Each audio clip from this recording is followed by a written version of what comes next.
Interessante você falar, porque esse mentor espiritual, ele tá sempre próximo e sempre orientando. Porque eu achei que ele era uma entidade, vamos dizer assim, que tentasse interferir o menos possível, sabe? E aí ele vai na hora que precisa. Mas qual que é o papel do anjo da guarda? Tá?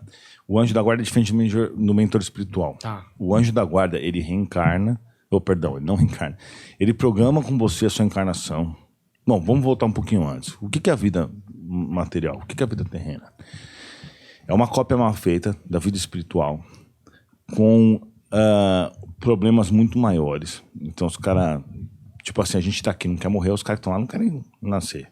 Porque é uma treta do caramba nascer. Pra quem tá lá bem, é suave, não tem boleto, não tem injeção de saco, não tem funk, né? Não, eu tô zoando. Zoeira, não tem nada contra o funk. Eu tenho conta só os que induzem o mal. Não tem problema, não tem multa de trânsito, não tem nada dessas coisas, os caras estão suaves lá, eles não querem ter dor de cabeça, chega aqui, nascer, mó trampo. Então assim, só que eles têm que reencarnar, porque a reencarnação faz com que a gente se aprimore e pague nossos débitos do passado, no caso da gente que nasceu no Brasil, né? Não entendo, né, mano? Certo. No Brasil é mais fácil pagar seus débitos. É inerente, já nasce pagando karma, já não nasce.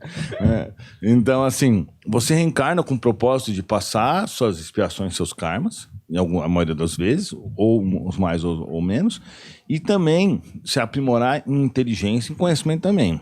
Então esse é o propósito da vida. E aí, quando você se prepara para essa reencarnação, você conversa com um amigo teu, um parente seu, e fala assim, ó, eu vou reencarnar, você pode me ajudar, reencarnar com o meu anjo da guarda? Beleza. Então... Ele reencarna com o seu anjo da guarda. Você reencarna e ele fica no mundo espiritual te auxiliando. Ele auxilia em vários processos. Como, por exemplo, até para você pagar seus karmas, ele precisa ajudar você a se ferrar. Não é que ele quer você se ferrar, mas ele quer que você siga o que você programou. Então você programou para fazer isso, isso e isso, se acertar com tal pessoa, se ajustar com a sua mãe, né? Ajudar tais pessoas que você prejudicou em outra vida. Então ele vai ficar nesse jogo de cintura. Só que o que ele vai fazer? Evitar que você caia, por exemplo, nas drogas, na bebida, em coisas que podem te prejudicar, na maldade. E ele vai ficar trabalhando para isso. Você então fuja desse plano, né? Exato. Ele vai te manter ali. E aí o que ele vai tentar te fazer? Ele vai sempre tentar te intuir pro bem. Só que o que acontece? Quando chega aqui na Terra, tá cheio de obsessor, cheio de espírito do mal. E eles vão tentar te intuir pro mal. Então fica medo que essa guerra, aquela guerra do anjinho do diabinho é totalmente real. Só que aí o que acontece? Se você tiver numa boa sintonia, você só vai conectar com o seu anjo da guarda e com os espíritos do bem. Se você tiver numa baixa sintonia, você vai se comunicar com os inferiores. E quando você... É como se fosse uma rádio, né? Por exemplo, tem as rádios aqui, né?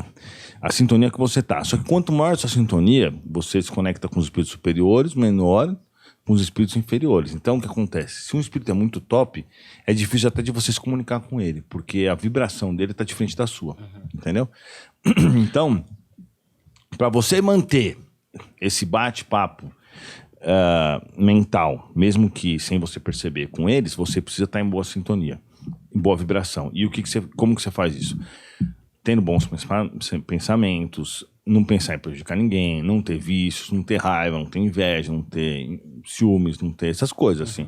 Ciúmes exagerados, né? Claro. Então, você só vai conseguir falar com o seu anjo da guarda se você estiver nessa condição boa. Se não, você vai ouvir 90% dos pensamentos, os do mal.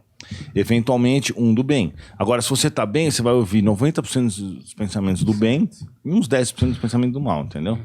Agora, por exemplo, quando é uma coisa que realmente muda o turno da vida, que nem vou me acertar com uma pessoa, até pensando no micro, né? Porque tem coisas maiores, né? Para conselhos para dar para um grande líder, por exemplo, que vai mudar uma nação, seria o macro. Mas numa coisa maior de acertar uma pessoa que realmente muda o destino de muita gente, eu fico pensando assim, meio que faz sentido o espírito vir e influenciar.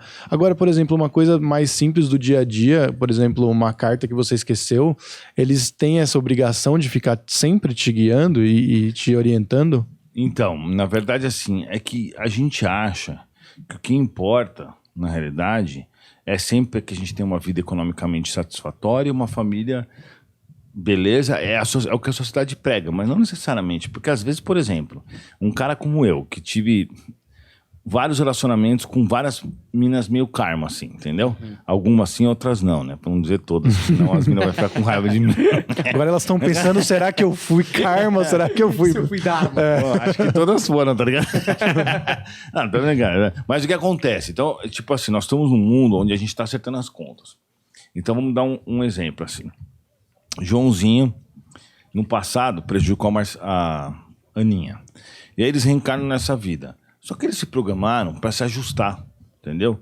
E principalmente o Joãozinho para ajustar o que ele fez para a Aninha. Porque, vamos dizer, ele causou vários traumas psicológicos na Aninha. E os traumas psicológicos que ele causou nela duram até hoje, entendeu? Então ela já reencarnou meio zoada. Meio, entendeu? Meio assim, meio... Pé atrás com atrapalhada. Ele, Não. Ela já reencarna com um problema psicológico. Ah, entendi. Então, sei lá, a hora que ela tem 16, 17 anos, ela já começa a desenvolver um problema, borderline, sei lá, alguma coisa assim. E aí, de repente, quando eles têm lá... Aí o Joãozinho tá lá com seus 25 anos e a Aninha tá lá com seus 20 anos. E eles se encontram. Só que, na verdade, eles têm uma certa repulsa um do outro. Porque eles foram meio do que quase que inimigos no passado. Inimigos mesmo, entendeu? Por conta dessas questões. Então, na hora que eles se conhecem, por exemplo, vamos dizer, no trabalho, primeiro eles têm uma certa repulsa. Depois, o que os espíritos fazem? Esse é quem faz o anjo da guarda. Ele vai lá e faz o pozinho mágico, que na verdade não é pozinho mágico, né? Eles mexem na sua estrutura neural, porque o cérebro funciona assim, para criar, vamos dizer, uma paixão entre os dois. Tanto que você pode ver, repara nisso. Tem muita gente que quando vai conhecer a namorada ou namorado, no começo não gosta. A primeira impressão é essa. Depois eles brigam no começo, ou se dão mal, não sei o quê, depois acaba rolando uma paixão entre eles. Então essa paixão, na verdade, é cilada, né? Mas acontece. Certo. E aí o que acontece? Aí o espírito vai lá, põe o pozinho mágico no Joãozinho, põe o pozinho mágico na Aninha, sei lá se é Aninha, o nome dela é Aninha, né? E aí eles começam a meter um romance, aí começa aquela coisa, ai meu Deus, é a mulher da minha vida, aí papapá, a Aninha fica toda feliz, conta pras amigas, toma banho, se arruma pra sair com o Joãozinho. Toma banho. A Aninha não tomava banho.